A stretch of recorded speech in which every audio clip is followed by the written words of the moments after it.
കല്ലുവാതുക്കൽ സമുദ്രതീരം മതേതര വയോജന കേന്ദ്രത്തിന്റെ ആഭിമുഖ്യത്തിൽ ഓഗസ്റ്റ് 26 മുതൽ സെപ്റ്റംബർ 8 വരെ നടക്കുന്ന ഓണാഘോഷ പരിപാടിയായ ഓണോത്സവം 2025 NK പ്രേമചന്ദ്രൻ MP ഉദ്ഘാടനം ചെയ്ത് സംസാരിച്ചു.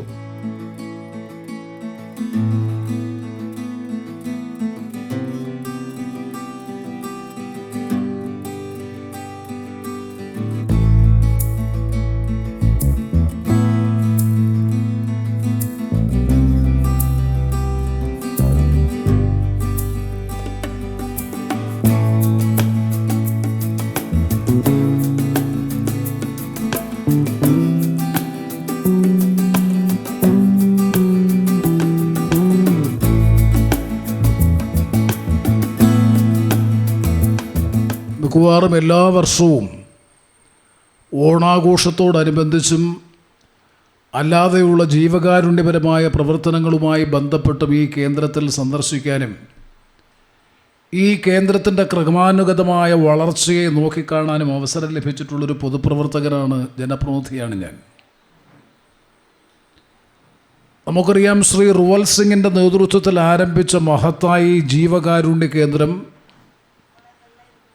ഒരു ഘട്ടത്തിൽ വലിയ വളർച്ചയിലേക്ക് ചുവട് വഹിച്ചതിന് ശേഷമാണ് പെട്ടെന്നൊരു തളർച്ച സംഭവിച്ചില്ലെങ്കിൽ പോലും ആ വേഗതയിൽ പിന്നീട് ആഗ്രഹിച്ച വികസന പ്രവർത്തനങ്ങൾ പൂർത്തീകരിക്കാൻ കഴിയാതെ പോകുന്ന ഒരു ധനപ്രതിസന്ധിയുടെ ഘട്ടത്തിലൂടെയാണ് കടന്നു പോകുന്നത്.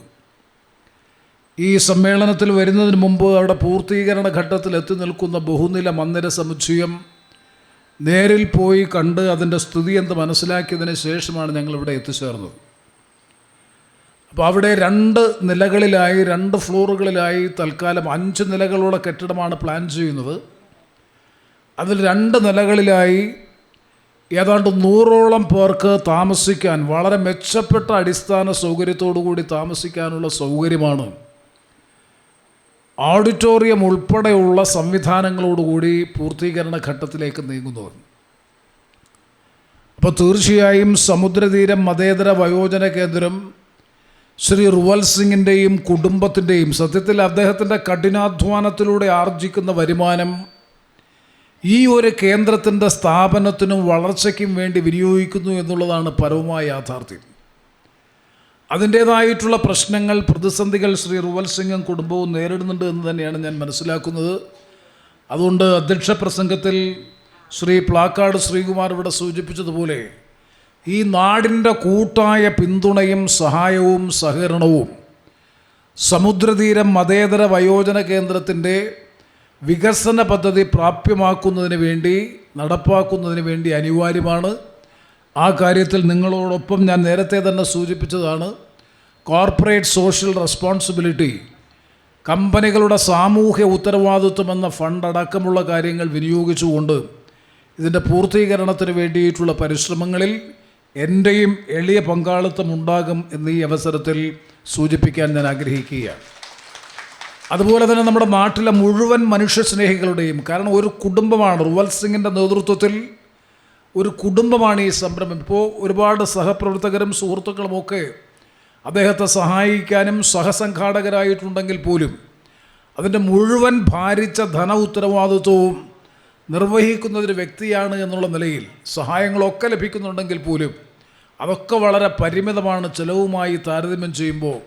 അതുകൊണ്ട് ഈ സംരംഭം, ഈ കേന്ദ്രത്തിൻ്റെ വികസനോന്മുഖ ദൗത്യം പൂർത്തീകരിക്കുന്നതിന് വേണ്ടിയിട്ടുള്ള പ്രവർത്തനങ്ങളിൽ നമുക്ക് ഒരുമിച്ച് ഒറ്റക്കെട്ടായി മുന്നോട്ട് പോകാമെന്ന് മാത്രമാണ് ഈ അവസരത്തിൽ സൂചിപ്പിക്കാനുള്ളത്. സമുദ്രതീരം നാമകരണം കൊണ്ട് തന്നെ ഇത് നാടിനാകെ മാതൃകയായിട്ടുള്ള ഒരു സംരംഭമാണ്. കാരണം മതേതര വയോജന കേന്ദ്രം എന്നാണ് ഇതിന് നാമകരണം ചെയ്തിട്ടുള്ളത്. അങ്ങനെ റുവൽ സിംഗ് പേരിടാനുള്ള പ്രധാനപ്പെട്ട കാരണം സമകാലിക സംഭവവികാസങ്ങൾ തന്നെയാണ്. കാരണം രാജ്യത്തിൻ്റെ മതനിരപേക്ഷതയും മതേതരത്വവും ചോദ്യം ചെയ്യപ്പെട്ടുകൊണ്ടിരിക്കുന്ന ഒരു കാലഘട്ടം, ഭരണഘടനയുടെ ആമുഖത്തിൽ മതേതരത്വം എന്ന വാക്ക് വേണമോ അത് നീക്കം ചെയ്യണമെന്നുള്ള അതിശക്തമായിട്ടുള്ള അഭിപ്രായം രൂപപ്പെട്ടുകൊണ്ടിരിക്കുന്ന സാഹചര്യത്തിൽ മതേതര വയോജന കേന്ദ്രമെന്ന് ബോധപൂർവമായി നാമകരണം ചെയ്തത് എന്നാണ് ഞാൻ മനസ്സിലാക്കുന്നത്. കാരണം വയോജന കേന്ദ്രമെന്ന് നാമകരണം ചെയ്താൽ മതി, മതേതര വയോജന കേന്ദ്രമെന്ന് പറയാനുള്ള കാരണം മതപരമായ സ്പർദ്ധയും പകയും വിദ്വേഷവും സമൂഹത്തിൽ അനുദിനം വർദ്ധിച്ചു വന്നുകൊണ്ടിരിക്കുന്നൊരു കാലഘട്ടത്തിലാണ് നമ്മൾ ജീവിക്കുന്നത്. നമുക്കറിയാം, എല്ലാ വിശ്വാസങ്ങളും മനുഷ്യ നന്മയ്ക്ക് വേണ്ടിയിട്ടുള്ളതാണ്, സമൂഹ നന്മയ്ക്ക് വേണ്ടിയിട്ടുള്ളതാണ്. ഒരു വിശ്വാസ പ്രമാണവും ഏതെങ്കിലും തരത്തിലുള്ള വിനാശകരമായ പ്രവൃത്തികളെ പിന്തുണയ്ക്കുന്നതായി നമുക്ക് കാണാൻ കഴിയില്ല. അവയെല്ലാം ഈ ലോകം തന്നെ ഒരു തറവാടാണ് എന്നതാണ് നമ്മുടെ അടിസ്ഥാനപരമായിട്ടുള്ള ഭാരതീയ ദർശനം, അല്ലെങ്കിൽ ഇന്ത്യയുടെ സാംസ്കാരിക പൈതൃകമെന്ന് പറയുന്നത് തന്നെ ലോകം ഒരു തറവാടാണ്. വസുദൈവിക കുടുംബകം എന്ന് വിശേഷിപ്പിക്കുന്നത് തന്നെ the whole world is one family. ഈ ലോകം മുഴുവൻ ഒരു കുടുംബവും കുടുംബത്തിലെ അംഗങ്ങളുമാണ്. അതുതന്നെയാണ് എല്ലാ വിശ്വാസങ്ങളും, എല്ലാ വിശ്വാസ പ്രമാണങ്ങളും. ഒരാണിൽ നിന്നും ഒരു പെണ്ണിൽ നിന്നുമാണ് ദൈവം മനുഷ്യനെ സൃഷ്ടിച്ചത് എന്നുള്ളതാണ് ഇസ്ലാമിക വിശ്വാസം. സമാന സ്വഭാവത്തിൽ വൈവിധ്യമാർന്ന വിശ്വാസങ്ങൾ ഉള്ളപ്പോൾ തന്നെ കൂടുതൽ സമന്വയത്തോടെ സഹകരണത്തോടു കൂടി പ്രവർത്തിക്കാൻ കഴിയുന്നതാണ് യഥാർത്ഥ മതനിരപേക്ഷത അല്ലെങ്കിൽ മതേതരത്വം. അതെല്ലാം വ്യക്തിഗതമായ അവകാശങ്ങളായി ആചാരാനുഷ്ഠാനങ്ങളും വിശ്വാസവും വിശ്വാസത്തിൻ്റെ പിൻബലത്തിൽ നടക്കുന്ന പ്രവർത്തനങ്ങളുമൊക്കെ വ്യക്തിഗതമായി നിലനിർത്തിക്കൊണ്ട് മാനവ സമൂഹത്തിൻ്റെ സർവതോമുഖമായ നന്മയ്ക്കും പുരോഗതിക്കും വേണ്ടി ആ സങ്കുചിതത്വങ്ങൾക്കപ്പുറത്ത് വിശാലമായ പൊതുബോധത്തോടുകൂടി പ്രവർത്തിക്കാൻ കഴിയുന്ന ഒരു സമൂഹമായി നമ്മൾ മാറേണ്ടിയിരിക്കുന്നു എന്നുള്ളതാണ് ഏറ്റവും പ്രധാനം. അതിന് നമ്മുടെ രാജ്യത്തെ ഏറ്റവും കൂടുതൽ ഇന്ത്യൻ ജനാധിപത്യത്തെ, നമ്മുടെ രാജ്യത്തിൻ്റെ ജനാധിപത്യ സംവിധാനം കൂടുതൽ കരുത്തുറ്റതായി മാറാൻ ഏറ്റവും സഹായകരമായി തീർന്നത് ഇന്ത്യ ഒരു മതേതര രാജ്യമായി 1950 പരമാധികാര ജനാധിപത്യ റിപ്പബ്ലിക്കായി പ്രഖ്യാപിക്കപ്പെട്ട, നമ്മുടെ രാജ്യം റിപ്പബ്ലിക്കായി പ്രഖ്യാപിക്കപ്പെട്ട 1950 ജനുവരി 26 തന്നെ ആ ഭരണഘടന തന്നെ മതേതര ഭരണഘടനയായതുകൊണ്ടാണ് ഇന്ത്യൻ ജനാധിപത്യം 78 വർഷം കഴിഞ്ഞതിന് ശേഷവും ലോകത്തെ ഏറ്റവും വലിയ ജനാധിപത്യമായി നിലനിൽക്കുന്നത്. ആ മതേതര മൂല്യങ്ങൾ നഷ്ടപ്പെട്ടാൽ, ആ മതേതര കാഴ്ചപ്പാടിന് ദൗർബല്യം സംഭവിച്ചാൽ, അതിന് ശോഷണം സംഭവിച്ചാൽ ഇന്ത്യൻ ജനാധിപത്യത്തിൻ്റെ അസ്തിത്വം തകരും, അത് തളരും, അത് രാജ്യത്തിൻ്റെ തന്നെ നിലനിൽപ്പിനെ പ്രതികൂലമായി ബാധിക്കും. അപ്പോൾ അതുകൊണ്ട് തന്നെ മതേതരത്വം എന്ന് പറയുന്നത് ഏറ്റവും വലിയ മാനവികതയുടെ മഹദർശനമാണ് മതനിരപേക്ഷത അല്ലെങ്കിൽ മതേതരത്വം എന്ന് പറയുന്നത്. ഒരു ജനാധിപത്യ സമൂഹത്തിൻ്റെ ശാക്തീകരണ പ്രക്രിയയിൽ ഏറ്റവും പ്രധാനപ്പെട്ട പങ്കുവഹിക്കുന്നതാണ് എന്നുള്ളത് കൊണ്ടാണ് അതിൻ്റെ പ്രാധാന്യം വർദ്ധിക്കുന്നത്. തീർച്ചയായും സമുദ്രതീരം മതേതര വയോജന കേന്ദ്രം എന്ന പേരിൽ ഇവിടെ പ്രവർത്തിക്കുന്ന ഈ സംഘടന അല്ലെങ്കിൽ ഈ സാംസ്കാരിക സമൂഹം ജാതിമത സാമുദായിക ഭേദങ്ങൾക്കപ്പുറത്ത്, എന്തിനേറെ വർഗവർണ്ണ ഭാഷാ വ്യത്യാസങ്ങൾക്കപ്പുറത്ത് ഒരു കുടുംബത്തെ പോലെ, ഒരു തറവാട്ടിലെ അംഗങ്ങളെപ്പോലെ എവിടെ നിന്നൊക്കെ വന്നവർ, പരസ്പര ബന്ധമില്ലാത്തവർ, ഒരു തരത്തിലുള്ള ബന്ധവുമില്ലാത്തവർ, അവർ ഒരുമിച്ച് ഒരു തറവാട്ടിൽ ഒരു കുടക്കീഴിൽ ഒരുമിച്ച് സൗഹൃദത്തോടെ സാഹോദര്യത്തോടുകൂടി സുഖവും ദുഃഖവും എല്ലാം പങ്കുവെച്ചുകൊണ്ട് വളരെ സംതൃപ്തിയോടുകൂടി കഴിയുന്നു എന്ന് പറയുമ്പോൾ അതൊരു വലിയ, ഞാൻ നേരത്തെ സൂചിപ്പിച്ചു, അതൊക്കെയാണ് ശരിക്കും പറഞ്ഞാൽ ആത്മീയത അല്ലെങ്കിൽ ദൈവികത എന്നൊക്കെ വിശേഷിപ്പിക്കുന്ന അവിടെയാണ്. ആ കാരുണ്യമാണ്, സ്നേഹമാണ്, പരസ്പര വിശ്വാസവും സൗഹൃദവും സാഹോദര്യവും കാരുണ്യത്തിൻ്റെ മനസ്സുമൊക്കെയാണ് സത്യത്തിൽ നമ്മെ കൂടുതൽ സർഗാത്മകമാക്കി മാറ്റിത്തീർക്കുന്നത്. അപ്പോൾ അത്തരത്തിലൊരു കേന്ദ്രം എന്ന നിലയിൽ ഇവിടെ തന്നെ ഇരിക്കുന്ന പ്രിയപ്പെട്ട അച്ഛന്മാർ, അതുപോലെ അമ്മമാർ, അവരൊക്കെ വിവിധ കേന്ദ്രങ്ങളിൽ നിന്ന് അല്ലെങ്കിൽ വിവിധ സാമൂഹ്യ പശ്ചാത്തലത്തിൽ നിന്ന് കടന്നു വന്നവരാണ്. അവരെ മുഴുവൻ അവരുടെ ജീവിതം കൂടുതൽ സർഗാത്മകമാക്കി മാറ്റിത്തീർക്കാൻ, മെച്ചപ്പെട്ട സൗകര്യത്തിൽ ജീവിക്കാൻ അവസരമൊരുക്കുക എന്ന് പറയുന്ന വളരെ ഉത്തരവാദിത്വമുള്ളൊരു ദൗത്യമാണ് റുവൽ സിംഗിൻ്റെ നേതൃത്വത്തിൽ സമുദ്രതീരം മതേതര വയോജന കേന്ദ്രത്തിൻ്റെ ആഭിമുഖ്യത്തിൽ ഇവിടെ സംഘടിപ്പിച്ചുകൊണ്ടിരിക്കുന്നത്. ആ പ്രവർത്തനങ്ങൾക്ക് നേതൃത്വം കൊടുക്കുന്ന ശ്രീ റുവൽ സിംഗിനെയും സഹപ്രവർത്തകരെയും സുഹൃത്തുക്കളെയും ഈ അവസരത്തിൽ പ്രത്യേകമായി പ്രശംസിക്കാൻ ഞാൻ ഈ അവസരം വിനിയോഗിക്കുന്നു. ഇന്ന് ഓണോത്സവം 2025 എന്ന പേരിൽ ഇന്ന് ആരംഭിച്ച് സെപ്റ്റംബർ മാസം 8-ാം തീയതി വരെ, ഏതാണ്ട് ചതയദിനം വരെയുള്ള, അവിട്ടം ചത 8 വരെയുള്ള ഇത്രയും ദിവസങ്ങളിൽ വൈവിധ്യമാർന്ന പരിപാടികളുമായിട്ടാണ് ഈ സംരംഭം ഓണോത്സവം സംഘടിപ്പിച്ചിട്ടുള്ളത്. ഓണം നമുക്കറിയാം, മലയാളക്കരയുടെ ദേശീയ ഉത്സവം എന്ന് വിശേഷിപ്പിക്കുന്ന ഓണം നമ്മുടെ ഒരു സാംസ്കാരിക പൈതൃകത്തിൻ്റെ പ്രതീകമാണ്. നമ്മുടെ ഒരു കൂട്ടായ്മയുടെയും ഒരുമയുടെയും ഐക്യത്തിൻ്റെയും ഏറ്റവും വലിയ പ്രതീകമാണ്. ഉള്ളവനെന്നോ ഇല്ലാത്തവനെന്നോ ഉള്ള വ്യത്യാസം കൂടാതെ ഒരു സ്ഥിതി സമത്വ ഭരണ സംവിധാനത്തിൻ്റെ ഓർമ്മ പുതുക്കൽ കൂടിയാണ് ഓണം. ഒരുപാട് നന്മകൾ നിറഞ്ഞ ഒരു വിശേഷമാണ്. ആ പരമ്പരാഗതമായ ഓണവും ഓണത്തോടനുബന്ധിച്ചുള്ള ഓണപ്പാട്ടും അതുപോലെ തന്നെ ഒരുപാട് നാടൻ കളികളും ഒക്കെ നമുക്ക് നഷ്ടപ്പെട്ടുവെങ്കിൽ പോലും ആധുനിക ആർട്ടിഫിഷ്യൽ ഇൻ്റലിജൻസിൻ്റെ ഈ യുഗത്തിൽ കൃത്രിമ ബൗദ്ധിക ശേഷിയുടെ മുമ്പിൽ പോലും ഓണവും അതിൻ്റെ കൺസെപ്റ്റിൻ്റെയും പ്രാധാന്യവും പ്രസക്തിയും ഇപ്പോഴും വർദ്ധിതമായി തന്നെ നിലകൊള്ളുന്നു എന്ന കാര്യത്തിൽ സംശയം വേണ്ട. നമ്മുടെ ഒരുമ, ഐക്യം, സൗഹൃദം, സാഹോദര്യം, അതാണ് ഓണം നൽകുന്ന ഏറ്റവും വലിയ സന്ദേശം. മലയാളക്കരയുടെ ദേശീയ ഉത്സവമായിട്ടുള്ള ഓണം എല്ലാം മറന്ന് ഈ വർഷവും സമുദ്രതീരം മതേതര വയോജന കേന്ദ്രത്തിൻ്റെ ആഭിമുഖ്യത്തിൽ സംഘടിപ്പിക്കുന്ന ഈ പരിപാടിയിൽ നിങ്ങളോടൊപ്പം ആ സൗഹൃദം പങ്കുവെക്കാൻ ഈ വർഷവും അവസരം ലഭിച്ചതിലുള്ള അതിയായ സന്തോഷം പ്രകടിപ്പിച്ചുകൊണ്ട് എല്ലാവർക്കും നന്മ നിറഞ്ഞ ഐശ്വര്യ സമൃദ്ധമായ ക്ഷേമം നിറഞ്ഞ ഓണാശംസകൾ ഞാൻ ഈ അവസരത്തിൽ അർപ്പിക്കുന്നു. അതോടൊപ്പം തന്നെ ഈ പ്രാവശ്യത്തെ സമുദ്രതീരം മതേതര വയോജന കേന്ദ്രത്തിൻ്റെ പുരസ്കാരത്തിന് അർഹനായിട്ടുള്ള ശ്രീ കോട്ടാത്തല ശ്രീകുമാർ, അദ്ദേഹത്തിനാണ് ഈ വർഷത്തെ പുരസ്കാരം നൽകുന്നത്. മാധ്യമ പ്രവർത്തകൻ എന്ന നിലയിൽ, സാമൂഹ്യ പ്രവർത്തകൻ എന്ന നിലയിൽ, അതോടൊപ്പം തന്നെ ഈ കേന്ദ്രവുമായി മതേതര വയോജന കേന്ദ്രവുമായി ബന്ധപ്പെട്ടുകൊണ്ട് നിരവധിയായ പ്രവർത്തനങ്ങൾക്ക് നേതൃത്വം കൊടുക്കുന്ന ജീവകാരുണ്യ സന്നദ്ധ പ്രവർത്തന രംഗത്ത് പ്രധാനപ്പെട്ട ഒരു വ്യക്തി എന്ന നിലയിലുമൊക്കെ തൻ്റേതായ സംഭാവനകൾ നൽകിക്കൊണ്ടിരിക്കുന്ന അദ്ദേഹത്തെയാണ് ഈ പ്രാവശ്യത്തെ സമുദ്രതീരം പുരസ്കാരത്തിന് അർഹനായിട്ടുള്ളത്.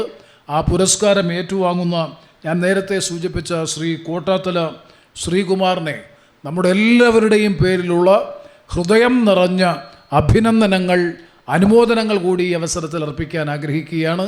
തീർച്ചയായും അർഹതയ്ക്കുള്ള അംഗീകാരം എന്ന നിലയിൽ ആർജിച്ചിട്ടുള്ള ആ അംഗീകാരം ഈ മേഖലകളിലുള്ള അദ്ദേഹത്തിൻ്റെ പ്രവർത്തനത്തിന് കൂടുതൽ പ്രചോദിതമായി മാറിത്തീരുന്നതിന് സഹായകരമായി തീരട്ടെ എന്നുകൂടി ആത്മാർത്ഥമായി ആഗ്രഹിച്ചുകൊണ്ട് ആശംസിച്ചുകൊണ്ട് സമ്മേളന വേദിയിലും സദസ്സിലും സന്നിഹിതരായിട്ടുള്ള എല്ലാവരുടെയും നിറസാന്നിധ്യത്തിൽ ഈ വർഷത്തെ ഓണാഘോഷ പരിപാടികളുടെ ഔപചാരികമായ ഉദ്ഘാടനം ഓണോത്സവം 2025 തിരിതെളിയിച്ച് ഉദ്ഘാടനം ചെയ്ത വിവരം സന്തോഷത്തോടെ പ്രഖ്യാപിച്ചുകൊണ്ട് ഞാൻ എൻ്റെ വാക്കുകൾ അവസാനിപ്പിക്കുന്നു. നന്ദി, നമസ്കാരം. ഓണാഘോഷം 2025 കൺവീനർ പ്ലാക്കാട് ശ്രീകുമാർ ചടങ്ങിൽ അധ്യക്ഷത വഹിച്ചു. നമ്മൾ ഒരു വ്യക്തി ആ വ്യക്തി ആഗ്രഹിക്കാതെയാണ് ജനിക്കുന്നത്, അതുപോലെ തന്നെ ആഗ്രഹിക്കാതെയാണ് ആ വ്യക്തി മരിക്കുന്നത്.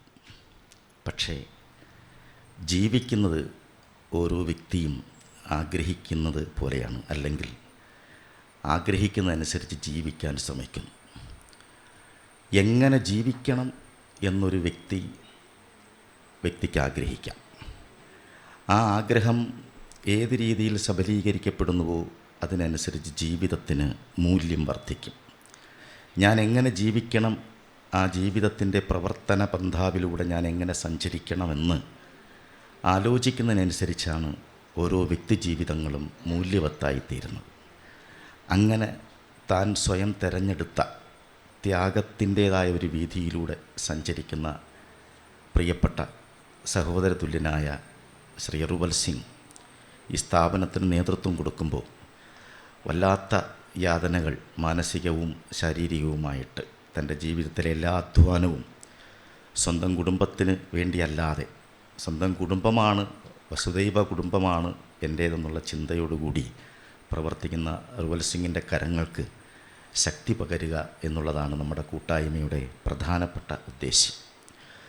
ഇന്ന് പ്രേമേന്ദ്രൻ സാറ് ചെന്ന് കണ്ടിട്ടുള്ള ആ കെട്ടിടം ശരിക്കും ഉദ്ഘാടനം ചെയ്യേണ്ടുന്ന സമയം കഴിഞ്ഞിരിക്കുകയാണ്.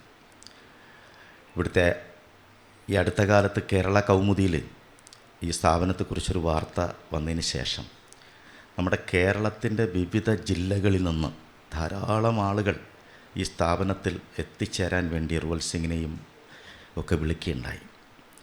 അവരെയൊന്ന് ഉൾക്കൊള്ളുവാനുള്ള ഒക്കെ മനസ്സുണ്ടെങ്കിലും അതിന് പറ്റുന്നൊരു സാഹചര്യം ഇന്നത്തെ ഭൗതികമായൊരു സാഹചര്യം നമുക്ക് ഇല്ല. അതുകൊണ്ടാണ് അദ്ദേഹം ദീർഘവീക്ഷണത്തോടുകൂടി അങ്ങനൊരു കെട്ടിടത്തിന് രൂപം കൊടുത്തത്. സന്മനസ്സുകളായ നല്ല നല്ല കാരുണ്യം മനസ്സിലുള്ള ആളുകൾ ധാരാളം ഏറെ പണം ആ കെട്ടിടത്തിന് വേണ്ടി നൽകി. അതുകൊണ്ടാണ് ഇന്ന് ആ നിലയിൽ ഉയർന്നു നിൽക്കുന്നത്. പക്ഷേ അത് പൂർത്തീകരിച്ചെടുക്കുന്നതിന് ഇനിയും വലിയൊരു സമ്പത്തുണ്ടെങ്കിലേ പറ്റൂ. നമ്മുടെ നാട്ടിലെ സാധാരണക്കാർക്ക് അതിനൊന്നും കഴിയുകയില്ല. അതിനാൽ തന്നെ കണ്ടെത്താവുന്ന ഇടങ്ങളിൽ നിന്ന് സമ്പത്ത് ശേഖരിക്കുന്നതോടൊപ്പം പ്രേമേന്ദ്ര സാറിൻ്റെ മുമ്പിൽ പ്രത്യേകിച്ച് പറയേണ്ടതില്ലെങ്കിലും സാറിൻ്റെ പരമാവധി ശ്രദ്ധയും പരിഗണനയും സാമ്പത്തികമായ ഒരു നല്ല രീതിയിലുള്ള സഹായം നമ്മുടെ സ്ഥാപനത്തിന് ചെയ്യുന്നതിന് വേണ്ടിയിട്ടുള്ള പരിശ്രമങ്ങൾ ഉണ്ടാകണമെന്ന് മാത്രം അഭ്യർത്ഥിക്കുന്നു. സാറിനെക്കുറിച്ച് പറയുകയാണെങ്കിൽ ഈ സാധാരണ ഒരു MP ഒരു ജില്ലയിലെ MP ആയിട്ട് മാറുന്ന കാഴ്ച നമ്മൾ കാണും. പക്ഷേ പ്രേമേന്ദ്ര സാറിൻ്റെ പൊതുപ്രവർത്തനത്തിൻ്റെ വളർച്ച എന്ന് പറയുന്നത് അദ്ദേഹം ഇന്ന് കൊല്ലം ജില്ലയുടെ പ്രതിനിധിയല്ല, നമ്മുടെ രാജ്യത്തിൻ്റെ പ്രതിനിധിയായിട്ടാണ് അദ്ദേഹം പാർലമെൻറ്റിൽ നിൽക്കുന്നതെന്ന് ഞാൻ പലപ്പോഴും ആലോചിച്ചിട്ടുണ്ട്. ഒരു രാജ്യത്തെ പ്രതിനിധീകരിക്കുന്ന പ്രധാനമന്ത്രി പോലുള്ള വ്യക്തിത്വങ്ങൾക്ക് തുല്യരായി തൻ്റെ രാജ്യത്തിൻ്റെ കാര്യങ്ങൾ ഏറ്റെടുക്കുന്ന, പ്രതിസന്ധികളെ വെല്ലുവിളികളെ അഭിമുഖീകരിക്കുന്നതിന് വേണ്ടിയിട്ടുള്ള ആശയങ്ങൾ സ്വരൂപിച്ചുകൊണ്ട് പാർലമെൻറ്റിൽ സംസാരിക്കുന്ന അദ്ദേഹത്തെ കാണുമ്പോൾ വല്ലാത്ത സ്നേഹം തോന്നിപ്പോവും. എൻ്റെ നാട്ടിലെ എൻ്റെ MP ആണല്ലോ ഇദ്ദേഹം എന്ന്. എത്രയോ 540 പേർ MP സ്ഥലത്ത് അദ്ദേഹത്തിൻ്റെ ശബ്ദം വേറിട്ട ഒന്നാണ്. അതിൻ്റെ കാരണം അദ്ദേഹം വെറുമൊരു രാഷ്ട്രീയ പ്രവർത്തകനല്ല എന്നുള്ളതാണ്. പ്രത്യേകിച്ച് അദ്ദേഹത്തിൻ്റെ സമീപനമാണ്. എൻ്റെ വിശ്വാസങ്ങൾക്ക്, രാഷ്ട്രീയ വിശ്വാസങ്ങളോട് യോജിപ്പുള്ള ആൾ അല്ല, അല്ലെങ്കിൽ അദ്ദേഹത്തിൻ്റെ രാഷ്ട്രീയ പാർട്ടിയോട് യോജിപ്പുള്ള വിശ്വാസമുള്ള ആളല്ലെങ്കിൽ പോലും അങ്ങനെയല്ല നമ്മൾ കാണേണ്ടത്. ഒരു പൊതുപ്രവർത്തകൻ ഒരു സമൂഹത്തിൽ എങ്ങനെ പ്രവർത്തിക്കും എന്നുള്ളതാണ്. എന്തിന് എല്ലാവരും പറയുന്നത് തന്നെയാണ്, അദ്ദേഹത്തിൻ്റെ വീട്ടിൽ ഒരാൾക്ക് ചെല്ലുന്നതിന് ആര് എന്നുള്ള ചോദ്യം ഉന്നയിച്ചു കൊണ്ടൊരു തടസ്സമില്ല. മറ്റെല്ലാ രാഷ്ട്രീയ പാർട്ടികളും നേതാക്കന്മാരുടെയും വീടുകളിൽ അത്തരം ചില തടസ്സങ്ങൾ ഞാൻ തന്നെ നേരിട്ടിട്ടുണ്ട്. അത്തരത്തിൽ അദ്ദേഹത്തിൻ്റെ വീട്ടിൽ എപ്പോൾ അദ്ദേഹം അവിടെ ഉണ്ടെങ്കിൽ ചെന്ന് കാര്യം പറയാനും ആ കാര്യം കേൾക്കുന്നതിലൊക്കെ കാണിക്കുന്ന ഒരു ആർജവമുണ്ട്. ഞാൻ മറ്റു പലരെയും കണ്ടിട്ടുള്ള ആളാണ്, അതുകൊണ്ട് പറയാണ്.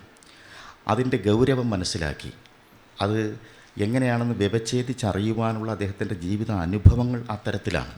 അതെല്ലാം ആർജിച്ച് താൻ നടക്കുന്ന വീഥികളിൽ ചുറ്റുമുള്ള അന്തരീക്ഷം എങ്ങനെയാണ്, അതോരോന്നും തിരിച്ചറിയുവാനുള്ള നല്ല ആർജവത്വമുള്ളൊരു മനസ്സോടുകൂടി ആരാണ് തൻ്റെ മുമ്പിൽ വന്ന് നിൽക്കുന്നത്, ഏത് രാഷ്ട്രീയക്കാരനാണ് എന്നൊന്നും ചിന്തിക്കാണ്ട് എന്താണ് പ്രശ്നം എന്ന് മനസ്സിലാക്കി. ഞാൻ ഒരുപാട് തവണ ഇടപെട്ടതിൻ്റെ അടിസ്ഥാനത്തിൽ പറയാണ്, ആ തരത്തിൽ കാണുന്നൊരു മനുഷ്യനെ നമ്മുടെ മനസ്സിൽ ആരാധിക്കാതെ പോകാൻ സാധിക്കില്ല.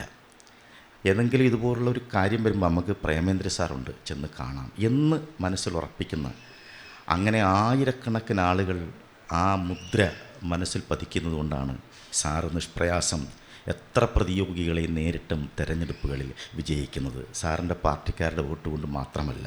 കല്ലുവാതുക്കൽ ഗ്രാമപഞ്ചായത്ത് ക്ഷേമകാര്യ standing committee chairman D. Subhadramma സ്വാഗതം ആശംസിച്ചു. ഇന്ന് നമ്മൾ പണ്ട് കാലത്തൊക്കെ നമ്മുടെ അത്തം തുടങ്ങി 10 ദിവസം ഓണവും ആഘോഷവും പരിപാടികളും ഒക്കെ ആയിട്ട് പോകുന്ന ഈ ഒരു കാലഘട്ടത്തിൽ എനിക്ക് തോന്നുന്നു ഇടയ്ക്ക് എങ്ങോ ഒരു അന്തരം. കാരണം ഒരു ലാസ്റ്റ് സമയത്ത് ഓണത്തിനേക്കാൾ കൂടുതൽ മറ്റുള്ള മേഖലകളിലേക്ക് ആൾക്കാർ തിരിഞ്ഞു പോകുന്ന ഒരു കാലഘട്ടമായി മാറിക്കൊണ്ടിരിക്കുകയാണ്. പക്ഷേ അതിനൊക്കെ മാറ്റം വരുത്തിക്കൊണ്ട് തന്നെ നമ്മുടെ സമുദ്രതീരം മതേതര കുടുംബം എല്ലാ കാലത്തിലും ഒരു ദിവസവും ഓണം അല്ലെങ്കിൽ ഉത്സവം എന്നുള്ള ആ ഒരു ഇത് കൂടാതെ നമ്മളെ ഓണം 10 ദിവസവും എല്ലാ ദിവസവും നമ്മുടെ മതേതര കുടുംബത്തിലെ നമ്മുടെ അച്ഛനമ്മമാർക്കും നമ്മുടെ കമ്മിറ്റി അംഗങ്ങളും എല്ലാവരും കൂടി എല്ലാ ദിവസവും നമുക്ക് ഓണത്തിൻ്റെ ഒരു പ്രതീതിയാണ് നമുക്ക് ഈ സമുദ്രതീരത്തിലുള്ളത്. പക്ഷേ ഈ 10 ദിവസം കഴിഞ്ഞ കാലഘട്ടത്തിലേക്കാൾ കൂടുതൽ മാഹാത്മ്യം കൊടുത്തുകൊണ്ട് തന്നെ നമ്മുടെ ഈ കമ്മിറ്റികൾ വിളിച്ചു കൂട്ടിയ സമയത്ത് ഓരോരുത്തരുടെയും നല്ല നിർദ്ദേശങ്ങളും അഭിപ്രായങ്ങളും എല്ലാം നന്നായി മുന്നോട്ട് കൊണ്ടുവന്നുകൊണ്ട് അതിൻ്റെ ഓരോ പ്രവർത്തനങ്ങൾ മുൻനിർത്തിക്കൊണ്ട് തന്നെയാണ് ഇന്ന് നമ്മുടെ ഈ ഓണോത്സവത്തിൻ്റെ ഇവിടെ ഉദ്ഘാടനം നിർവഹിക്കുന്നത്. എനിക്ക് തോന്നുന്നു നമ്മൾ പറയാതെ തന്നെ അറിയാതെ തന്നെ നമ്മൾ ചിന്തിക്കാതെ പോലും നമ്മൾ ഉദ്ദേശിക്കുന്നതിനപ്പുറം പല കായിക താരങ്ങളും ഇങ്ങോട്ട് വന്ന് നമുക്ക് ഇവിടെ ഈ ഓണോത്സവത്തിൽ പങ്കെടുക്കുന്നതിനും അവരുടെ പരിപാടികൾ നടത്തുന്നതിനുമൊക്കെ ആയിട്ട് അവർ സന്തോഷം പ്രകടിപ്പിച്ചിട്ടുണ്ട്. ഇവിടെ ആദ്യഘട്ടത്തിൽ തന്നെ നമ്മൾ സൂചിപ്പിച്ചതുപോലെ നമ്മളെ കമ്മിറ്റിയിൽ പലരും നമ്മുടെ ഈ സമുദ്രതീരത്ത് നിന്ന് പുറത്തേക്ക് പോയി സ്റ്റേജ് കെട്ടി ചെയ്യുന്ന ഒരു സാഹചര്യം പറഞ്ഞപ്പോഴും അതിനുള്ള മറ്റ് ചിലവുകളും കാര്യങ്ങളും എല്ലാം ആലോചിച്ചപ്പം നമ്മുടെ ഈ സ്റ്റേജ് തന്നെ അതിന് നീളവും വീതിയും കൂട്ടിക്കൊണ്ട് പോകുന്ന ഒരു സാഹചര്യം ചർച്ച ചെയ്തു. ആ ചർച്ചയ്ക്ക് വളരെ മുൻഗണന കൊടുത്തുകൊണ്ട് തന്നെ ആദ്യമേ തന്നെ അതിൻ്റെ പ്രാധാന്യം ഉൾക്കൊണ്ടുകൊണ്ട് തന്നെ എല്ലാവരും ചേർന്നുകൊണ്ടും ഇവിടുത്തെ ചെയർമാൻ്റെ നല്ല ഒരു മനസ്സ് എന്ന് പറയുമ്പോൾ നമുക്ക് പറയാതിരിക്കാൻ വയ്യ. അതിനെക്കുറിച്ചൊക്കെ ഇവിടെ സൂചിപ്പിക്കും. എങ്കിൽ തന്നെയും അദ്ദേഹം 2 ദിവസം മുന്നേ എന്നെ വിളിക്കുമ്പോഴും പറയുന്നുണ്ട് നമ്മളെ സ്റ്റേജൊക്കെ വലുതാക്കിയിട്ടുണ്ട്. കാരണം നമുക്ക് സ്റ്റേജ് വെളിയിലോട്ട് പോകുമ്പോൾ അല്ലെങ്കിൽ ചെറിയ സ്റ്റേജ് ആയിരിക്കുമ്പോൾ നമുക്ക് കുറേ നല്ല ചടങ്ങുകൾ, കൈകൊട്ടിക്കളി അടക്കം തിരുവാതിര അടക്കമുള്ള പ്രവർത്തനങ്ങൾ വരുമ്പം അതിനുള്ള ആ സ്ഥലവും സൗകര്യവും എല്ലാം അദ്ദേഹം നേരത്തെ അതിനെ ഒരുക്കി കഴിഞ്ഞു എന്നുള്ളതാണ്. അന്നേരം നമുക്ക് 10 ദിവസം നീണ്ടു നിൽക്കുന്ന നമ്മളെ ഉത്സവ ലഹരി നമ്മുടെ കല്ലുവാതുക്കൽ മേഖലയ്ക്ക് തന്നെ മാറ്റുരച്ചുകൊണ്ട് നമ്മുടെ എല്ലാ പ്രവർത്തനങ്ങളും മുൻനിർത്തിക്കൊണ്ട് തന്നെ എല്ലാവരും ഒരു കൂട്ടായ മനസ്സോടുകൂടി തന്നെയാണ് ഈ സമുദ്രതീരത്തിലേക്ക് എത്തിയിരിക്കുന്നത്. ഇവിടുത്തെ അച്ഛനമ്മമാർ എപ്പോഴും നോക്കിയാൽ ഞങ്ങളിവിടെ വരുമ്പം തന്നെ എനിക്ക് തോന്നുന്നു എല്ലാവരും പാട്ടും കളിയും ചിരിയായിട്ടൊക്കെ ഇരിക്കുകയാണ്. നല്ല പാട്ടും ഇവിടുത്തെ ഒരച്ഛൻ്റെ നല്ല പാട്ട് ഒക്കെ കേട്ടുകൊണ്ട് നല്ല ലഹരിയിലാണ് എല്ലാവരും ഇരുന്നത്. ചടങ്ങിൽ NK പ്രേമചന്ദ്രൻ MP കേരള കൗമുദിയിൽ 25 വർഷം പൂർത്തിയാക്കിയ കോട്ടാത്തല ശ്രീകുമാറിന് സമുദ്രതീരം കൂട്ടുകുടുംബത്തിന്റെ സ്നേഹാദരവ് നൽകി ആദരിച്ചു. ഞാൻ പറഞ്ഞു എനിക്ക് 3 മണിക്ക് ഇവിടെ എത്തണം, അപ്പോൾ എന്നെ 3 മണിക്ക് ഇവിടെ എത്തിക്കാം എന്ന് പറഞ്ഞു. അപ്പോൾ എനിക്ക് ഒന്നുകൂടെ ഒന്ന് കുളിച്ച് ഒന്ന് സുന്ദരനായി വരണം എന്നൊരാഗ്രഹം. അപ്പോൾ അത് സമയം കിട്ടുന്നില്ല. ഇന്നലെ രാത്രി 9:56 റുവൽ സിംഗ് പറഞ്ഞത് എനിക്ക് ഇന്നിവിടെ ഒരു ആദരവുണ്ട്. ഞാൻ കേരള കൗമുദിയിലെത്തിയിട്ട് 25 വർഷം തികയുകയാണ്. ആ 25ാം വാർഷികവുമായി ബന്ധപ്പെട്ട് ഒരു ആദരവ് തരുന്നു എന്ന് പറഞ്ഞപ്പോൾ ഞാൻ പറഞ്ഞു എനിക്ക് ആദരവൊന്നും വേണ്ട, അത് നമ്മുടെ സ്ഥാപനമാണ് എന്ന് പറയുമ്പോൾ അങ്ങനെ ഒരു പോസ്റ്ററും തയ്യാറാക്കി രാത്രി 9:56 എനിക്കിട്ടത്. ഞാൻ അത്യാവശ്യം ഞാനുമായി ബന്ധമുള്ളവർക്കൊക്കെ അത് അയച്ചു കൊടുത്തു. അതിൽ ബാക്കിൽ ഇരിക്കുന്ന ഒരു മനുഷ്യൻ, അദ്ദേഹം പത്തനാപുരത്ത് നിന്ന് വരികയാണ്. ഞാൻ ഈ ചെറിയ പ്രായത്തിൽ നല്ല 10ാം ക്ലാസ് മുതൽ കരാട്ടെ പഠിച്ചിട്ടുണ്ട്. കരാട്ടെ ബ്ലാക്ക് ബെൽറ്റൊക്കെ എടുത്ത് എന്നെ പഠിപ്പിച്ച എൻ്റെ ഗുരുനാഥനാണ് ശ്രീ ശേഖർ മാഷ് ബാക്കിലുണ്ട്. അദ്ദേഹം ഞാനൊരു വാട്സാപ്പിൽ മെസ്സേജ് ഇട്ടപ്പോൾ അത്രയും ദൂരം ഇവിടെ എത്തിയത് ഇങ്ങനെ ആത്മാർത്ഥതയുള്ള സ്നേഹമുള്ള ഒരുപാട് പേർ. പക്ഷേ അദ്ദേഹം നാഷണൽ ചാമ്പ്യനാണ് കരാട്ടയിലെ. പിന്നെ ഏറ്റവും പുറയിലായി നേരത്തെ ഈ സമുദ്രതീരത്തിൻ്റെ ഭാഗമായി എന്ന് പറഞ്ഞാൽ പിന്നെ റാണി ഉണ്ട്. അങ്ങനെ ഇവിടെ റാണി ടീച്ചറും നമ്മുടെ മജീഷ്യൻ ശാന്തകുമാർ സാറും ഒക്കെ ഉണ്ടായിരുന്നു, ചിഞ്ചു ബാബു അടക്കമുള്ളവർ. അങ്ങനെ ഓരോരുത്തരും നമ്മുടെ മെസ്സേജ് കണ്ടിട്ട് രാത്രി 9:56 കിട്ടിയ മെസ്സേജ് ഞാൻ കുറച്ച് പേർക്ക് അയച്ചു എന്നല്ലാതെ ഇന്ന് രാവിലെ 6 മുതൽ എനിക്ക് ഒട്ടും സമയം കിട്ടിയില്ല ആരുമായിട്ടൊന്ന് കോൺടാക്ട് ചെയ്യുമ്പോൾ. വിളിച്ച ഫോണുകളെല്ലാം കട്ട് ചെയ്ത് ഇടുക. എൻ്റെ ചീഫ് എൻ്റെ കൂടെ ഇരിക്കുമ്പോൾ വേണ്ടുന്ന ബഹുമാനം കൊടുത്ത് ഇരിക്കുകയാണ്. ഇടയ്ക്ക് വാളകത്ത് പെങ്ങടെ വീട്ടിൽ വന്നപ്പോൾ ഒന്നുകൂടെ ഒന്ന് കുളിച്ചിട്ടില്ല, പഴയ രാവിലെ ഇട്ട ഷർട്ട് തന്നെ വീണ്ടും എടുത്തിട്ട് പാൻറ്റും എടുത്തിട്ട് ഇവിടെ വന്നിട്ട് എനിക്കങ്ങ് വല്ലാതെ വീർമുട്ടു. ഞാൻ സിംഗിനോട് ചോദിച്ചു ഷർട്ടോ മുണ്ടോ വല്ലോ ഇരിപ്പുണ്ടോ എന്ന് ചോദിച്ചു. അങ്ങനെ ഇവിടെ നിന്നും ഒരു ഷർട്ടും മുണ്ടും എടുത്തിട്ടാണ് ഈ നിൽക്കുന്നത്. അപ്പോൾ മെമ്പർ ഒന്നുകൊണ്ടും വിഷമിക്കണ്ട, ഞാൻ ഇവിടുത്തെ അച്ഛനമ്മമാർക്ക് വെച്ചിരുന്ന ഷർട്ടും മുണ്ടും ഇട്ടിട്ടാണ് ഈ പുരസ്കാരം മേടിക്കാനായി ഇവിടെ ഞെളിഞ്ഞ് വന്ന് നിന്നത് എന്ന് പറയാൻ ആഗ്രഹിക്കുകയാണ്. ഈ തന്ന സ്നേഹത്തിന് അംഗീകാരത്തിന് ഹൃദയത്തിൽ ചേർത്ത് വെച്ചുകൊണ്ട് എല്ലാവർക്കും ഒരിക്കൽ കൂടി നന്ദി അറിയിച്ചുകൊണ്ട് നിർത്തട്ടെ. നന്ദി, നമസ്കാരം. സമുദ്രതീരം chairman Ruval Singh M, NK Premachandran MP സമുദ്രതീരം കൂട്ടുകുടുംബത്തിന്റെ സ്നേഹോപഹാരം സമർപ്പിച്ചു. ഇത്തിക്കര ബ്ലോക്ക് പഞ്ചായത്ത് അംഗം ആശ ടീച്ചർ, ചിറക്കര ഗ്രാമപഞ്ചായത്ത് അംഗം Subi SR, Prakash Kalathara, Samudra library folklore academy president Ajith Lal, ഓണോത്സവം 2025 chairman Mampally GR Raghunathan, N Jayachandran തുടങ്ങിയവർ ചടങ്ങിൽ ആശംസകൾ അർപ്പിച്ചു. നമുക്കറിയാം നമ്മുടെ എല്ലാ കഴിഞ്ഞ ഓണം ഉത്സവത്തിന് എനിക്ക് പങ്കെടുക്കാൻ പറ്റിയില്ല. നമ്മളെപ്പോഴും ഇവിടെ തുടർച്ചയായിട്ട് ഇങ്ങനെ ഓണപരിപാടികൾ തുടങ്ങുമ്പോൾ തന്നെ തുടങ്ങി അവസാനം വരെ നമുക്കിതിനകത്ത് പങ്കെടുക്കാനും എല്ലാ പരിപാടികളിലും നിൽക്കണമെന്നും വളരെ ആഗ്രഹമുണ്ട്. പക്ഷേ നമ്മുടെ ചില തിരക്കുകൾ കാരണം നമുക്ക് എത്താൻ പറ്റത്തില്ല. എങ്കിലും ഇപ്രാവശ്യത്തെ ഈ ഓണോത്സവത്തിൽ ആദ്യം മുതൽ അവസാനം വരെയും പരിപാടികൾ പങ്കെടുക്കണം എന്ന് ആഗ്രഹമുണ്ട്. നമ്മുടെ ഒരു പ്രോഗ്രാമും നമ്മൾ ഇവിടെ അവതരിപ്പിക്കുന്നുണ്ട്. നമ്മുടെ ഈ വയോജന കേന്ദ്രത്തിൽ ഒരുപാട് കഴിവുകളുള്ള അച്ഛനമ്മമാരുണ്ട്. വിവിധ സാഹചര്യങ്ങളിൽപ്പെട്ട് അനാഥമായി നിന്ന നമ്മുടെ അച്ഛനമ്മമാരെ ഏറ്റെടുത്ത് അവർക്കൊരു സാന്ത്വനമാകാനായിട്ട് നമ്മുടെ പ്രിയപ്പെട്ട ശ്രീ റുവൽ സിംഗ് അവറുകൾ, ശരിക്കും പറഞ്ഞാൽ എനിക്കൊന്നും ആദ്യം ഇവിടുത്തെ ഉദ്ഘാടനത്തിന് വിളിച്ചപ്പോൾ ആദ്യം തന്നെ എനിക്കൊന്നും വിശ്വസിക്കാൻ പറ്റുന്നില്ല. കാരണം ഒരു സാധാരണ മനുഷ്യൻ ഇത്രത്തോളം ചുമതലകൾ ഏറ്റെടുത്ത് ഇത്രയും ആൾക്കാരെ മുന്നോട്ട് കൊണ്ടുപോകുന്നതിന് എങ്ങനെയാണ് അദ്ദേഹം ആ ഒരു ഇതിന് തയ്യാറായതെന്ന് എനിക്ക് ആദ്യം അങ്ങ് വിശ്വസിക്കാൻ ശരിക്കും പറ്റിയില്ല. കാരണം ഇന്നത്തെ കാലത്ത് സ്വന്തം അച്ഛനമ്മമാരെ പോലും നോക്കാനായിട്ട് മക്കൾക്ക് ഭയങ്കര ബുദ്ധിമുട്ടാണ്. ഇപ്പോൾ 2 പേരുണ്ടെങ്കിൽ നീ നോക്ക് ഞാൻ നോക്ക് എന്ന് പറഞ്ഞിട്ട് അങ്ങോട്ടും ഇങ്ങോട്ടും തട്ടുന്ന ഒരു സ്ഥിതിവിശേഷമാണ് നമുക്ക് കാണാനുള്ളത്. കൂടാതെ നമ്മുടെ സമൂഹത്തിൽ ഒറ്റപ്പെട്ട് കഴിയുന്നവരെയും ആ ഒരു മാനസികമായിട്ട് അവരെ ഒന്ന് ചേർത്ത് നിർത്താൻ പോലും സമൂഹം മടിക്കുന്നൊരു കാലഘട്ടത്തിലാണ് നമ്മളിപ്പോൾ ജീവിക്കുന്നത്. അതിൽ വ്യത്യസ്തനാവുകയാണ് ശ്രീ റുവൽ സിംഗ് അവറുകൾ.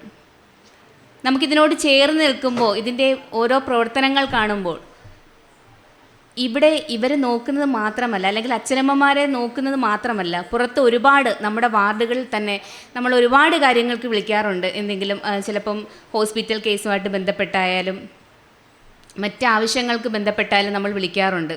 വിളിക്കുമ്പോഴൊന്നും ഒരിക്കലും നോ എന്നൊരു വാക്ക് ഇവിടെ നിന്ന് വന്നിട്ടില്ല. നമുക്കറിയാം, ഒരുപാട് സാമ്പത്തിക നഷ്ടത്തിൽ നിൽക്കുന്ന ഒരു സാഹചര്യത്തിൽ പോലും പറ്റില്ല, അല്ലെങ്കിൽ അത് ചെയ്യാൻ പറ്റില്ല എന്ന് പറഞ്ഞിട്ടില്ല ഒരിക്കലും. നമുക്കത് ചെയ്യാം, അഥവാ ഇപ്പോൾ നമുക്ക് ആംബുലൻസിന് ഡ്രൈവർ ഇല്ലെങ്കിൽ പോലും ഇല്ല, നമുക്ക് വേറൊരാളെ അറേഞ്ച് ചെയ്യാം, നമുക്ക് എത്രയും പെട്ടെന്ന് ചെയ്യാം എന്നുള്ള ആ ഒരു ആറ്റിറ്റ്യൂഡ്, ഒരു പോസിറ്റീവ് ആറ്റിറ്റ്യൂഡ്, ആ ഒരു ആറ്റിറ്റ്യൂഡ് തന്നെയാണ് നമ്മളെ ഓരോരുത്തരെയും ഇവിടെ പിടിച്ചു നിർത്തുന്നത്. വരുന്ന ഓരോരുത്തർക്കും ഓരോ ഇവിടുത്തെ അച്ഛനമ്മമാരുടെ ഓരോ കഥകൾ കേൾക്കുമ്പോഴും അവരെ ചേർത്ത് നിർത്തിക്കൊണ്ട് ഉള്ള പ്രവർത്തനങ്ങളാണ് അദ്ദേഹം കാഴ്ചവെക്കുന്നത്. പണ്ടൊക്കെ ഓണം എന്ന് പറയുമ്പോൾ നമ്മൾ ദൂരദർശനിൽ പല പാട്ടുകൾ, അതാണ് തുടക്കം അല്ലേ, നിങ്ങൾ കേട്ട് കാണും. ചെമ്പനി നീർപ്പൂവേ നറുതുമ്പ പൂത്തിരളേ ഓണപ്പൂക്കളമോർമ്മപ്പൂക്കളമെഴുതാൻ കൂടാമോ ചെമ്പനി നീർപ്പൂവേ പനിനീർപ്പൂവേ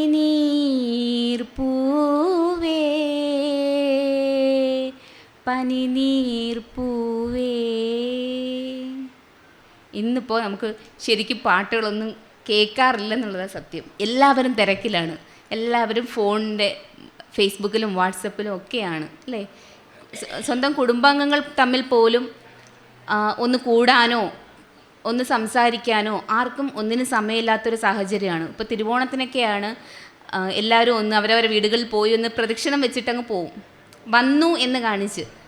ശരിക്കും നമ്മളൊരു കൂട്ടായിട്ടുള്ള ഒരു പ്രവർത്തനം ഇന്നത്തെ കുടുംബങ്ങളിലില്ല. അവിടെ നമ്മുടെ ഈ കൂട്ടുകുടുംബത്തിൽ വ്യത്യസ്തമാക്കിക്കൊണ്ട് നമ്മുടെ ഈ ഓണത്തിൻ്റെ എല്ലാ പ്രവർത്തനങ്ങളും നല്ല രീതിയിൽ നടക്കുകയും ആദ്യം മുതൽ അവസാനം വരെ എനിക്കും അതിനകത്ത് പങ്കെടുക്കണം എന്ന ആഗ്രഹമുണ്ട്. അപ്പോൾ ഈ ഓണോത്സവത്തിന് എല്ലാവിധ ആശംസകളും അർപ്പിച്ചുകൊണ്ട് നിർത്തുന്നു. നമ്മുടെ പൊന്നോണത്തെ വരവേൽക്കാനായിട്ട് നമുക്ക് ഇന്ന് അത്തം തുടങ്ങിയിരിക്കുകയാണ്. ഈ അത്തം നാളിൽ തന്നെ ഇങ്ങനെ ഒരു പരിപാടി സംഘടിപ്പിച്ച സമുദ്രതീരത്തിൻ്റെ എല്ലാ മെമ്പേഴ്സിനും എൻ്റെ പ്രത്യേക അഭിനന്ദനങ്ങൾ ഞാൻ ഈ അവസരത്തിൽ അറിയിക്കുകയാണ്. നമ്മുടെ നേരത്തെ നമ്മൾ പറഞ്ഞതുപോലെ കേരളത്തിൻ്റെ ദേശീയോത്സവമാണ് ഓണം അല്ലേ. അപ്പോൾ ആ കേരളത്തിൻ്റെ പൈതൃകം കാണിക്കുന്ന രീതിയിലുള്ള വേഷം കൊണ്ടിരിക്കുന്ന നമ്മുടെ അച്ഛനമ്മമാർ, ഞാനിവിടെ വന്ന് കയറിയപ്പോൾ തന്നെ അച്ഛനമ്മമാരുടെ വേഷം കണ്ടപ്പോൾ തന്നെ എനിക്ക് ഭയങ്കര സന്തോഷമായി. അതിനുപരി എനിക്കൊരു സങ്കടം വന്നു, എനിക്ക് സെറ്റ് സാരി ഉടുക്കാൻ പറ്റിയില്ല എന്നുള്ളത്. ഞാൻ വേറൊരു വഴിക്ക് പോയിട്ട് വന്നതുകൊണ്ടാണ് എനിക്ക് നമ്മുടെ കേരളീയ വേഷത്തിൽ വരാൻ സാധിക്കാത്തത്.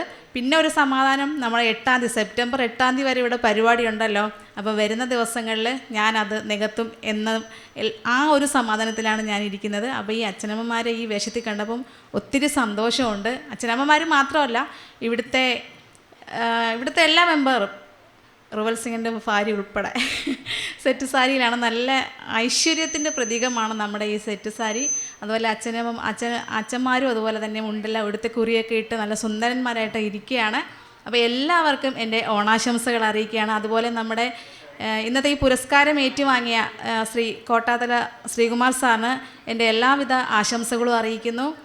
അതുപോലെ ഇന്ന് വിവാഹ വാർഷികം 13ാമത് വിവാഹ വാർഷിക ആഘോഷിക്കുന്ന നമ്മുടെ ആശ ടീച്ചറിനും ശ്രീ അജിത്തിനും അവരുടെ മുന്നോട്ടുള്ള ജീവിതം ഇതുപോലെ സന്തോഷമായി മുന്നോട്ട് പോകട്ടെ എന്ന് മാത്രം ആശംസിക്കുന്നു. ഈ പരിപാടിയിൽ ഒരു ഭാഗമാകാൻ സാധിച്ചതിൽ വളരെയധികം സന്തോഷമുണ്ട്. പലപ്പോഴും ഇവിടെ വന്ന് ഇവിടുത്തെ അന്തേവാസികളുടെ കലാപ്രകടനങ്ങൾ കാണുന്നതിനും അതോടൊപ്പം ചന്ദനലേപ സുഗന്ധം വീശുന്ന കുറേയേറെ പാട്ടുകൾ പാടിത്തരുന്ന ചന്ദനയുടെ സാമീപ്യവും ഒക്കെ കൊണ്ട് വളരെ സമ്പുഷ്ടമാണ് ഈ വേദി. ഒരിക്കലും ഇവിടെ വന്ന് നിങ്ങൾ മുഷിഞ്ഞു പോകേണ്ട ആവശ്യമില്ല. ഞാൻ അതുകൊണ്ട് നിങ്ങളെ മുഷിപ്പിക്കാൻ ആഗ്രഹിക്കുന്നതുമില്ല, സംസാരിച്ച് മുഷിപ്പിക്കണമെന്ന് എനിക്ക് ആഗ്രഹമില്ല. ഞാനൊരു കവിത ചൊല്ലാം എന്ന് വിചാരിക്കുന്നു. അത് ഞാൻ ശ്രീകുമാർ സാറിനോട് പറഞ്ഞു പോയി. കവിതയുടെ പേര് മിഴാവുകൾ എന്നാണ്. മിഴാവ് കുഞ്ചൻ നമ്പ്യാർ ഉപയോഗിച്ചിരുന്ന വാദ്യമാണ്. ആ മിഴാവിൻ്റെ പ്രത്യേകത വലിയ ശരീരവും ചെറിയ കഴുത്തും ചെറിയ വാവട്ടവുമാണ്. ഈ ചെറിയ വാവട്ടത്തിലൂടെ ഉയർന്നു വരുന്ന വലിയ ശബ്ദങ്ങളാണ് കുഞ്ചൻ നമ്പ്യാർ തൻ്റെ കൃതികളിലൂടെ ഈ ലോകത്തോട് പറഞ്ഞത് എന്ന് കരുതാനാണ് എനിക്കുമിഷ്ടം. അതുകൊണ്ട് ആ മിഴാവിനെ ഒന്ന് പൊതിഞ്ഞുകൊണ്ട് മിഴാവിനെക്കുറിച്ചുള്ള ഒരു കവിതയാണ് ഇന്ന് ഇവിടെ ആലപിക്കുന്നത്. കടം കൊണ്ട മിഴാവുകൾ, കനം കൂടിയ വാക്കുകൾ, തപ്പുതാളക്കിനാപ്പടിമേലിലൂടൊത്തു ചാഞ്ഞു പടർന്നിറങ്ങുമ്പോഴും പൊട്ടിവീഴാൻ കനം തൂങ്ങി നിൽക്കുമാ സായന്തനത്തിൻ്റെ മുറിവുണക്കുമ്പോഴും ചെറിയ വാവട്ടത്തുകലിന്മേലുണരുന്നു വലിഞ്ഞു പൊട്ടുന്ന ഹൃദയത്തുടിപ്പുകൾ. ചെറിയ വാവട്ടത്തുകലിന്മേലുണരുന്നു വലിഞ്ഞു പൊട്ടുന്ന ഹൃദയത്തുടിപ്പുകൾ. ചെണ്ട ചേങ്ങില തിമിലതൻ താളവും വമ്പുകാട്ടുന്ന കൊമ്പിൻ മുഴക്കവും. ചെണ്ട ചേങ്ങില തിമിലതൻ താളവും വമ്പുകാട്ടുന്ന കൊമ്പിൻ മുഴക്കവും. ഇളകിയാടുന്നിടയ്ക്കതൻ തൊങ്ങലും മദ്ദളത്തിൻ്റെ മുഗ്ധധ്വനികളും ഒക്കെ ഓർത്തിന്ന് ഗദ്ഗദകണ്ഠനായി ഞാനിരിക്കുന്നു വേദിക്കു പിന്നിലായി. ഒക്കെ ഓർത്തിന്ന് ഗദ്ഗദകണ്ഠനായി ഞാനിരിക്കുന്നു വേദിക്കു പിന്നിലായി. തോൽപ്പുറത്തു പതിക്കുന്ന പാടുകൾ, ഭഗ്നഹൃദയത്തിൻ രക്തധമനികൾ. തോൽപ്പുറത്തു പതിക്കുന്ന പാടുകൾ, ഭഗ്നഹൃദയത്തിൻ രക്തധമനികൾ. അന്തരാത്മാവിൽ നിന്നുയിർകൊണ്ടിടും സങ്കടക്കടൽ അലയിളക്കങ്ങളും. അന്തരാത്മാവിൽ നിന്നുയിർകൊണ്ടിടും സങ്കടക്കടൽ അലയിളക്കങ്ങളും. ഒത്തുചേരവേ മിഴാവു ചോദിക്കുന്നു, എന്തിനായി കടം വാങ്ങി എന്നെ ഈ ചെറിയ വാവട്ടമുള്ള മിഴാവിനെ? എന്തിനായി കടം വാങ്ങി എന്നെ ഈ ചെറിയ വാവട്ടമുള്ള മിഴാവിനെ? ചെറിയ വാവട്ടമുള്ള മിഴാവിനെ. നന്ദി. എല്ലാവർക്കും ഓണാശംസകൾ നേരുകയാണ്. ഓണത്തിൻ്റെ തുടക്കമായിട്ട് സമുദ്രതീരമാണ് ഇന്ന് ഇവിടെ പരിപാടികൾക്ക് തുടക്കമിട്ടത്. ഓണത്തെക്കുറിച്ച് ചിന്തിക്കുമ്പോൾ പല ആശയങ്ങളുമാണ് മനസ്സിൽ വരുന്നത്. ഓണം ഒരു കാർഷികോത്സവമായിട്ട് നമ്മൾ പരക്കെ പറഞ്ഞു വരാറുണ്ട്. 3 അടി ഭൂമി യാചിച്ചു വന്ന വാമനൻ മഹാബലിയുടെ ശിരസിൽ പാദം വെച്ച് അദ്ദേഹത്തെ സുതലത്തിലേക്ക് അയച്ചെന്ന് ഒരു കഥയുണ്ട്. ഈ കഥ ഞാൻ ഇങ്ങനെ മനനം ചെയ്തപ്പോൾ, എൻ്റെ മാത്രം മനനമല്ല, മറ്റ് സാഹിത്യ പുസ്തകങ്ങൾ വായിച്ച് മനനം ചെയ്തപ്പോൾ മനസ്സിലാക്കാൻ കഴിഞ്ഞത്, ഈ 3 അടി ഭൂമി യാചിച്ചു വന്ന വാമനൻ ആരാണ്?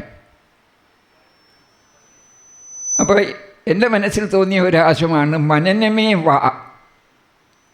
മനനത്തെ വരാൻ പറയുകയാണ്. അതാണ് വാമനായത് എന്നാണ് ഒരു നിഗമനം. അപ്പോൾ ഈ മനനം എന്ന് പറയുന്നത് മനുഷ്യ മനസ്സിൽ ഒരു കാര്യത്തെക്കുറിച്ച് ഗഹനമായിട്ട് ചിന്തിച്ച് വരുമ്പോൾ ജാഗ്രത് സ്വപ്ന സുഷുപ്തിയിൽ ആ മനനം അങ്ങനെ നിലനിൽക്കും. ജാഗ്രത് സ്വപ്ന സുഷുപ്തിയിൽ ഒരു കാര്യത്തെക്കുറിച്ചുള്ള മനനം നടക്കുമ്പോൾ അങ്ങനെയുള്ള ഒരവസ്ഥയിലൂടെയാണ് ആസുരീയ ചക്രവർത്തിയായ മഹാബലിയായിത്തീർന്നത്. അദ്ദേഹം അസുര ചക്രവർത്തിയായിരുന്നു, സത്ഭരണം നടത്തി വന്നിരുന്ന ചക്രവർത്തിയാണ്. അപ്പോൾ കള്ളവും ഒന്നുമില്ലാത്ത ഏറ്റവും ഇഷ്ടപ്പെട്ട ഒരു രാജ്യം ഭരിച്ചിരുന്ന ആ ചക്രവർത്തിയെ കുറേ കൂടി ഉയർന്ന ഒരു ഡിഗ്രിയിലേക്ക് പ്രൊമോഷൻ കൊടുക്കണമല്ലോ. അതിനു വേണ്ടിയാണ് വാമനൻ മനനത്തിൻ്റെ രൂപത്തിൽ 3 അടി എന്ന് പറയുന്നത് എന്താണ്? സമർപ്പണമായി. മഹാബലിയായത് സർവവും സമർപ്പിച്ചാണ്. അപ്പോൾ നമ്മുടെ ജീവിതത്തിൽ വിജയം നേടണമെങ്കിൽ മനസ്സ വാച കർമ്മണ സമർപ്പണം ചെയ്യണം. മനസ്സുകൊണ്ടും വാക്കുകൊണ്ടും കർമ്മം കൊണ്ടും സമർപ്പണം ചെയ്താൽ മാത്രമേ ഒരു പ്രസ്ഥാനവും ഒരു ലക്ഷ്യവും പൂർത്തീകരിക്കപ്പെടൂ. പറയുന്നതൊന്ന് പ്രവൃത്തി മറ്റൊന്നുമായാൽ ലക്ഷ്യസ്ഥാനത്തെത്തിച്ചേരത്തില്ല. അപ്പോൾ കർമ്മം ചെയ്യുന്നത് നമ്മൾ ഈ ഭൂമിയിലാണ്. ആ കർമ്മം ഭൂമിയിൽ ചെയ്യുന്നുണ്ട്. സകല കർമ്മവും സമർപ്പണം ചെയ്തതിൻ്റെ തെളിവായിട്ടാണ് ഒരു പാദം കൊണ്ട് ഭൂമി അളന്നെടുത്തു എന്ന് പറയുന്നത്. രണ്ടാമത്തെ പാദം ആകാശം അളന്നു. നമ്മുടെ വാക്കുകൾ സഞ്ചരിക്കുന്നത് ആകാശത്തിലൂടെയാണ്. ആകാശവാണി എന്ന് പറയാറുണ്ട്. അപ്പോൾ ആകാശം അളന്നു, വാക്കും സമർപ്പണമായി. അപ്പോൾ കർമ്മവും വാക്കും സമർപ്പണമായി. അടുത്തത് മനസ്സ് സമർപ്പണമാണ്. മനസ്സ് എവിടെയാണ് സ്ഥിതി ചെയ്യുന്നത്? നമ്മുടെ ശിരസിൽ. അതിൻ്റെ സ്ഥാനം പറയുന്ന ആജ്ഞാചക്രത്തിൻ്റെ ഉള്ളിൽ പിറ്റ്യൂട്ടറി ഗ്ലാൻഡിൻ്റെ അടുത്തായിട്ടാണ് ആത്മാവ് സ്ഥിതി ചെയ്യുന്നതെന്നാണ് പറയപ്പെടുന്നത്. ആ ആത്മാവിൻ്റെ ഒരു ഘടകമാണ് മനസ്സ്. മനസ്സ്, ബുദ്ധി, സംസ്കാരം. ചിത്തും ബുദ്ധിയും സംസ്കാര സംയുതം ദിവ്യജ്യോതിതൻ ബിന്ദു ആത്മാവ് ഞാൻ. ആത്മാവിനാണ് നാശമില്ലാത്തത്. ശരീരം നശിക്കുന്നതാണ്. ആത്മാവിന് ഒരിക്കലും നാശമില്ല. നൈനം ചിന്തന്തി സസ്രാണി. ആയുധം കൊണ്ട് ഛേദിക്കാനോ തീയിലിട്ട് കത്തിക്കാനോ ഒന്നും കഴിയാത്ത, ആറ്റം ബോംബിട്ടാലും നശിക്കാത്ത ഒരു ശക്തി നമ്മുടെ എല്ലാം ഉള്ളിലിരിപ്പുണ്ട്. ആ ഉള്ളിലെ ശക്തിയാണ് ആത്മാവ്, അല്ലെങ്കിൽ സോൾ. സമുദ്രതീരം PRO ശശിധരൻ പിള്ള ചടങ്ങിൽ നന്ദി പറഞ്ഞു. ബഹുമാന്യരെ, ഇന്നത്തെ ഈ യോഗത്തിന് അധ്യക്ഷത വഹിച്ച പ്ലാക്കാട് ശ്രീകുമാർ സാറിനും ഉദ്ഘാടനം നടത്തിയ NK പ്രേമചന്ദ്രൻ, സ്വാഗതാശംസിച്ച സുഭദ്രാമ്മ, ആശംസകൾ അർപ്പിച്ച ആശ ടീച്ചർ, പ്രകാശ് കളത്തറ, ശ്രീകുമാർ, അജിത് ലാൽ, ശ്രീലാൽ, മാമ്പള്ളി, GR രഘുനാഥൻ, പിന്നെ നമുക്ക് അവാർഡ് ഏറ്റുവാങ്ങിയ കോട്ടാത്ര ശ്രീകുമാർ എന്നിവർക്ക് നന്ദി രേഖപ്പെടുത്തിക്കൊള്ളുന്നു.